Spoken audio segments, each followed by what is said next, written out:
Alright, so very good afternoon. आज हम जिस टॉपिक के बारे में बात कर रहे हैं वो बहुत इंपॉर्टेंट है अपकमिंग बोर्ड एग्जामिनेशन के लिए।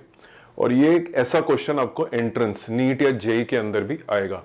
देखिए, बोर्ड का जो पैटर्न है वो बहुत कॉन्सेप्चुअल होता जा रहा है। तो जिन बच्चों का रियल साइंस में एप्टीट्यूड है वो साइंस में रहेंगे और बाकी बच्चे अपने आप फिल्टर हो जाएंगे। तो कॉन्सेप्ट ओरिएंटेड स्टडी को ज्यादा इंपॉर्टेंस दी जा रही है। मेमोराइजेशन भी इंपॉर्टेंट है, अंडरस्टैंडिंग भी इंपॉर्टेंट है, लेकिन अब ज्यादा अंडरस्टैंडिंग पे फोकस करा जा रहा है। तो आप देखेंगे कि upcoming board examination understanding centric होगा। रिड्यूस सिलेबस के अंदर जो कोर्स काटा गया है वो इस तरह से काटा गया है कि वो ज्यादा इंपॉर्टेंट पार्ट्स नहीं थे, पर अंडरस्टैंडिंग पे बोर्ड ने बिल्कुल भी कॉम्प्रोमाइज नहीं करा है। जो लेवल ऑफ अंडरस्टैंडिंग आपको बोर्ड के एग्जाम में डेमोन्स्ट्रेट करनी है वो ऑलमोस्ट इक्वल टू एंट्रेंस है, थोड़ा सा उससे कम है। अब जो हम क्वेश्चन करेंगे, टॉपिक जो है उसका, तो बेसिकली हम न्यूक्लियस, आपका जो चैप्टर है न्यूक्लियाई, और इसके अंदर जब आप रेडियो एक्टिविटी के बारे में पढ़ते हैं तो उस चैप्टर से हम एक न्यूमेरिकल करते हैं। और रेडियो एक्टिविटी के अंदर एक बहुत इंपॉर्टेंट टॉपिक है, जो टॉपिक है एक्टिविटी का। एक्टिविटी, देखिए ये बहुत इंपॉर्टेंट टॉपिक है। इसको अलग अलग बुक्स के अंदर अलग अलग तरीके से रिप्रेजेंट करते हैं। कई जगह पे आपको आर नजर आएगा, कहीं पे आपको ए नजर आएगा। बेसिकली जो रेडियो एक्टिव न्यूक्लियस होते हैं, जैसे कि यूरेनियम है, फिशन होता है उसका, तो डिसइंटीग्रेशन होती है, उसका डिके होता है। तो जो ये प्रोसेस है जिसके अंदर there is a disintegration per second, तो हर सेकेंड में कितने यूरेनियम टूटे, कितने यूरेनियम टूटे एक सेकंड के अंदर, उसको हम बोलते हैं डीपीएस, द डिसइंटीग्रेशन पर सेकंड। ये यूनिट होता है एसआई यूनिट। इसको आपने देखा होगा, बेकरल की फॉर्म में लिखा जाता है, बेकरल। ओके, और बेसिकली ये यूनिट किसका है? एक्टिविटी का यूनिट है ये। It is a unit of activity. तो जब आप पढ़ें तो आप ध्यान रखें, हाफ लाइफ को अलग पढ़ना है आपको। हाफ लाइफ अलग होती है, एक्टिविटी अलग होती है, और आज हम एक्टिविटी के बारे में पढ़ें। अगर किसी रेडियो एक्टिव न्यूक्लियस का डिसइंटीग्रेशन पर सेकेंड 1 है, 1 डिसइंटीग्रेशन पर सेकेंड, मतलब एक सेकेंड में एक ही न्यूक्लियस डिसइंटीग्रेट होता है, तो उसका डिसइंटीग्रेशन रेट 1 डीपीएस है, और उसको पॉपुलरली एसआई यूनिट उसका बेकरल है। और एक बहुत बड़ा यूनिट है जो मतलब एक्स्ट्रा ऑर्डिनरी यूनिट है, उसको बोलते हैं 1 क्यूरी। वो भी डिसइंटीग्रेशन या एक्टिविटी को रिप्रेजेंट करता है। डिसइंटीग्रेशन रेट माने डिसइंटीग्रेशन पर सेकेंड, उसको हम लिखते हैं 3.7 इंटू 10⁻10 डिसइंटीग्रेशन पर सेकेंड।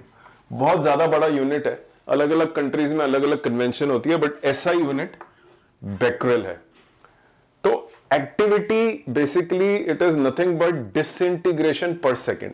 तो अगर आप ध्यान से देखेंगे तो एक्टिविटी अगर आपको अलग अलग बुक्स के अंदर दो तरीके से रिप्रेजेंटेड होती है। एक्टिविटी का जो कॉन्सेप्ट है, मतलब ये जो आर या ए जिसको आप बोलते हैं, ये लिखी जाती है, it is equal to D N by D T. इसके आगे आपको नेगेटिव साइन भी नजर आएगा, और नेगेटिव साइन लगाने का रीजन ये है कि जैसे जैसे टाइम बीत रहा है द नंबर ऑफ न्यूक्लियस कम होते जा रहे हैं। जो रेडियो एक्टिव न्यूक्लियस है वो टूटते जा रहे हैं, वो टूटते जा रहे हैं और टूटते जा रहे हैं। वो अपने हाफ लाइफ में भी पढ़ा होगा। तो किस रेट पे वो टूट रहे हैं, वो रेट भी वेरिएबल है। मान लीजिए अभी आपका इतना सारा क्वांटिटी आपके पास अवेलेबल है, तो जिस रेट से वो टूट रहे हैं वो अलग है। अब क्वांटिटी कम हो गई, तो अब जो रेट है माने कि जो एक्टिविटी है वो अलग है। तो एक्टिविटी भी साथ साथ चेंज होती है, और नंबर ऑफ न्यूक्लियस जो टूटते जाते हैं वो भी साथ साथ चेंज होते जाते हैं। तो दोनों टाइम डिपेंडेंट है और बदलते रहते हैं। आज जो हम कॉन्सेप्ट डिस्कस कर रहे हैं एक्टिविटी का, जिसका यूनिट होता है डिसइंटीग्रेशन पर सेकेंड, बेसिकली हम उसको लिंक बिठा रहे हैं डिके कांस्टेंट से। कहने का मतलब जो आपका कॉन्सेप्ट है, एक आपको यह याद रखना है कि एक्टिविटी का क्या फॉर्मूला होता है, दूसरा आपको याद रखना है कि एक्टिविटी को ऐसे भी लिखा जाता है। देखिए, activity is equal to lambda N, जहां lambda is the decay constant. ये आपने पहले पढ़ रखा है हाफ लाइफ के अंदर। आप मेरा वीडियो देख सकते हैं, उसके अंदर मैंने हाफ लाइफ के बारे में समझाया हुआ है। और एन जो है that is equal to number of nucleus of the radioactive material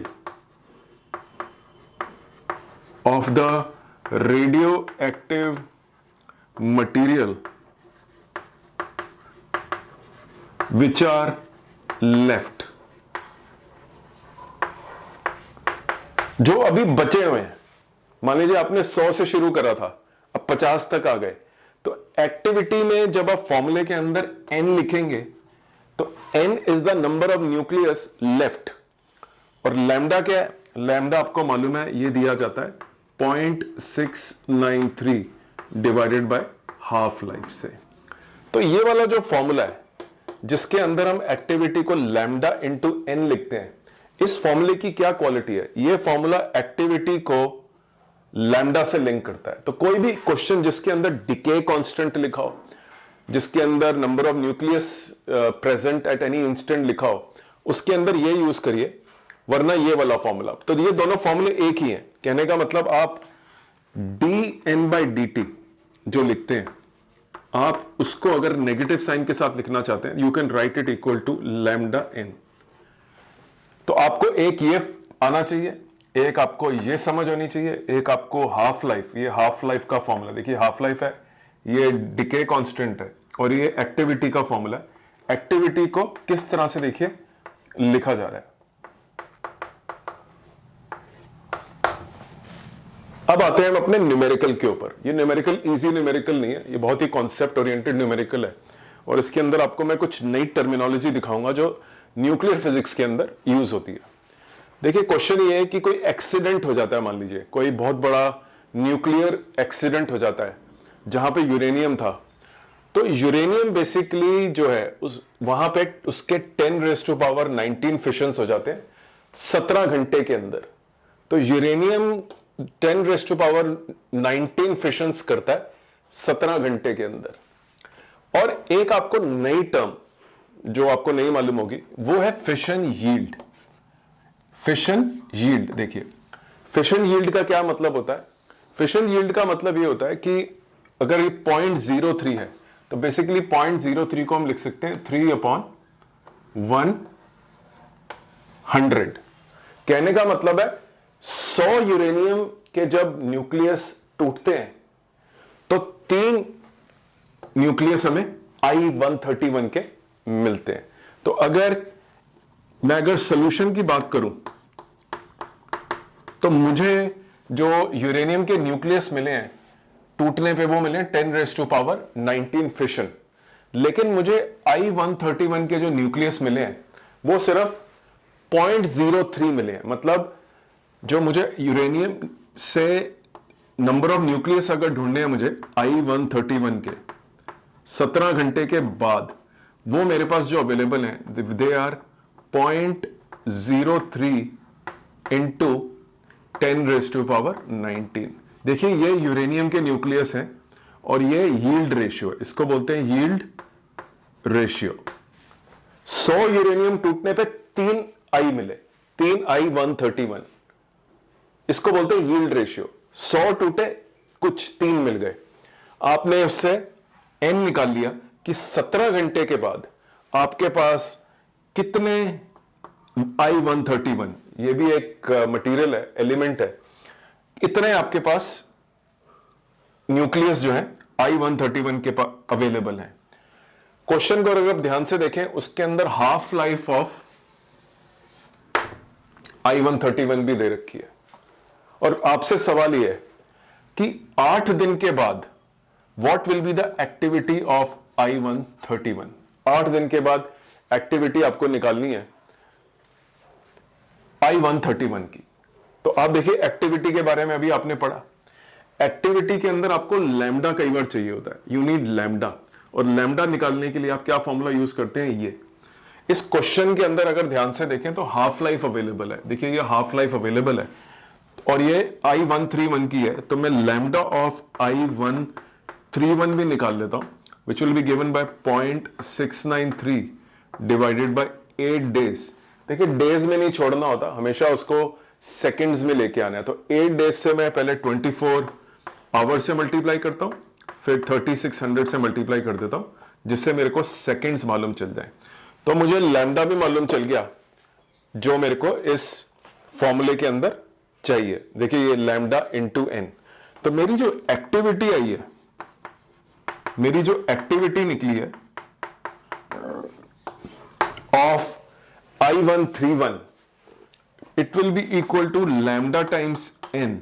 lambda मैंने निकाल लिया, it is 0.693 upon 8 into 24 into 3600 multiply by number of I13 elements present at that time. देखिए इसके अंदर बहुत सारे लोग ये बोलते हैं कि जब यूरेनियम से I131 बनेगा 100:3 की रेशियो में, तो I131 भी टूटता जाएगा, जो सच्चाई है। और एक कॉन्सेप्ट आता है उसमें एवरेज लाइफ का।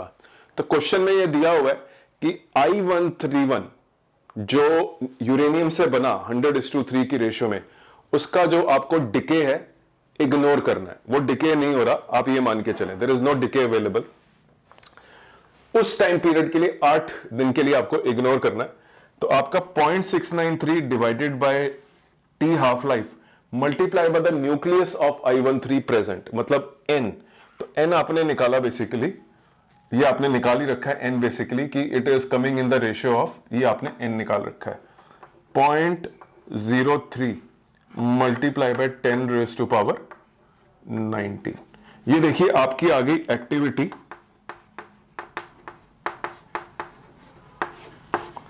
I131 की। क्वेश्चन में ट्रिकी पार्ट क्या था? Yield ratio. बहुत सारे बच्चों को यील्ड रेशियो के बारे में नहीं मालूम होगा। इस तरह की लैंग्वेज कई बार एंट्रेंस एग्जाम में आ सकती है। वो आपको पता होना चाहिए कि यील्ड का मतलब क्या है। आपने एक खेत के अंदर 100 कुछ क्वांटिटी लगाई, लेकिन जो यील्ड आपको मिली वो सिर्फ 0.03, मतलब 100 लगाने पे 3 ही बचे। उसी तरह 100 यूरेनियम टूटे तो आपको 3 I131 मिले। इसको यील्ड रेशियो बोलते हैं, जिसने आपकी। और दूसरा इसके अंदर जो हिडन पॉइंट था वो था एक्टिविटी। आपको निकालनी थी एक्टिविटी ऑफ I31, जबकि क्वेश्चन के अंदर यूरेनियम दे रखा है। तो बच्चों को कंफ्यूजन हो सकता है कि यूरेनियम का क्या एडवांटेज है, यूरेनियम को हम किस तरह से इस्तेमाल करें। देखिए आपको ये 17 आवर्स के अंदर ये सारा प्रोसेस हुआ है। सो ये सारा का सारा डिसइंटीग्रेशन आपका 17 आवर्स के अंदर हुआ है। तो आपका जो यूरेनियम आपको मिला है वो 17 आवर्स में मिला है। और इस 17 आवर्स में, इस डिसइंटीग्रेशन के अंदर आपको इतने सारे यूरेनियम मिल गए। तो देखिए 17 आवर्स का कोई खास यूज नहीं था इस न्यूमेरिकल के अंदर। और इस यूरेनियम के न्यूक्लियस के काउंट से आपने I131 के नंबर ऑफ न्यूक्लियस प्रेजेंट निकाल लिए।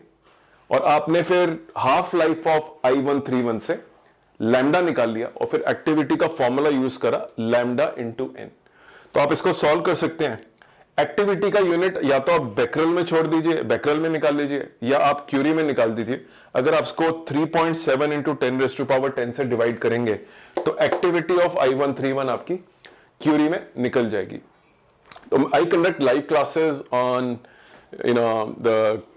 for the students who prepare for NEET, JEE and board examination, and I am looking for students who are willing to put in labor, जो मेहनत करने को तैयार हैं। पेरेंट्स भी लाइक माइंडेड है, अपने बच्चों को अच्छी पढ़ाई करवाना चाहते हैं, अच्छे मार्क्स लाना चाहते हैं और टॉप रैंकर्स में लाना चाहते हैं नीट और जेई के अंदर।